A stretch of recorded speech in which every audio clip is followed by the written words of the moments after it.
attract private capital. We need to raise private funds. Andy. Thank you. We also have here Andy Xie. This is an economist from China. Mr.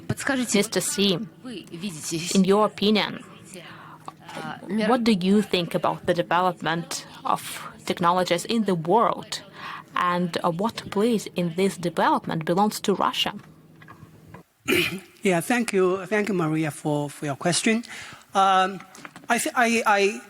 Personally, I believe that related to the previous question, more investment in science and technology, it will be productive. And there's potential productivity is still tremendous.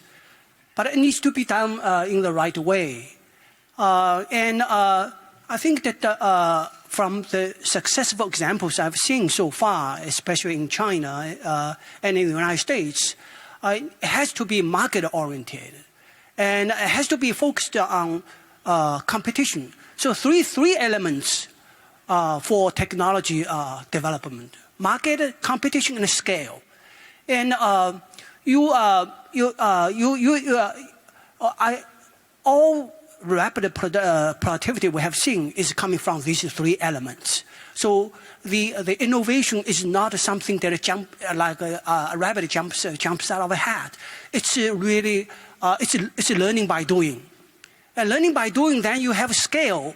Then you can sustain it. So all the industry I've seen so far have become successful that way.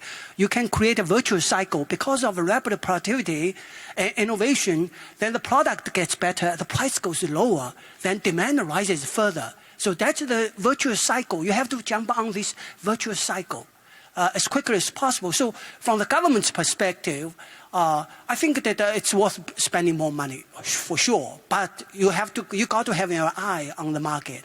You know that at some point you hand it over to the market. Even for VCs, you cannot hold the hand of a company for a very long time. So I think that is really important. The second point is that you need to jump on the global supply chain. And global supply chain is really important. And China has benefited tremendously from that. It's not just a demand. It's because that you get to interact with people from all over the world. Okay, so that's how you get ideas, and then you can move forward. So relating to this security and sovereignty, now we see a big shock to the global supply chain. The United States now has the idea of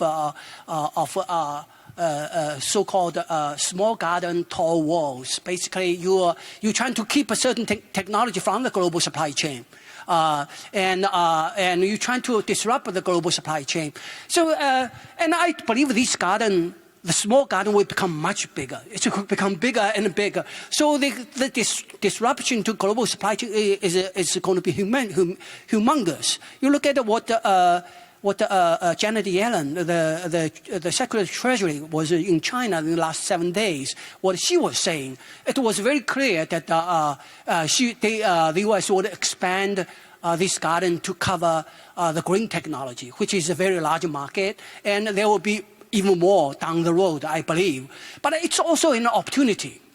It's also an opportunity to think about it, because established companies are pulling out of the global supply chain voluntarily. Okay, and for new companies, they didn't have this opportunity before to join the global supply chain, and now if you get in, you have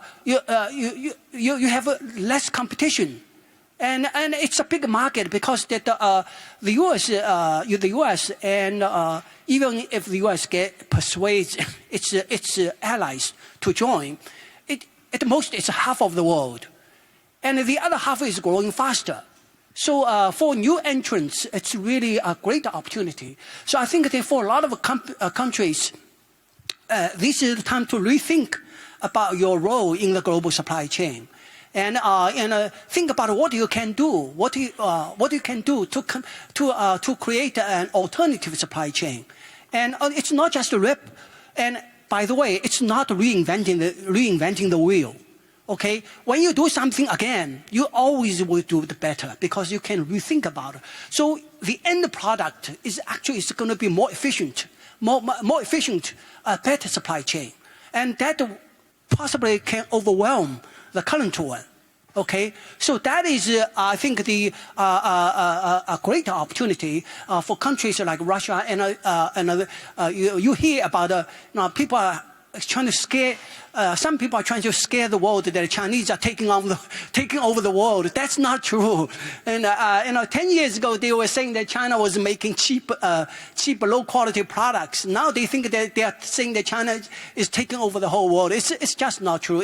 China is going through a normal development process. China is a big country. It's doing better in some areas, and other countries are doing better in other areas. That's a normal market competition. So it's not like opportunities are closed to other countries. I think that there's no way one country is going to monopolize all the opportunities in the world. So I think that this is a new beginning. And it creates opportunities for everybody, for countries that missed the last boom in the past 20 years. And you can rethink about it. It's a fresh start, and jump on some high value elements in the supply chain. You can create a technology-based economy and for the 21st century.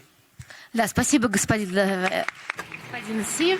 Thanks a lot, Mr. Xie. Подытожить And наш разговор. summarizing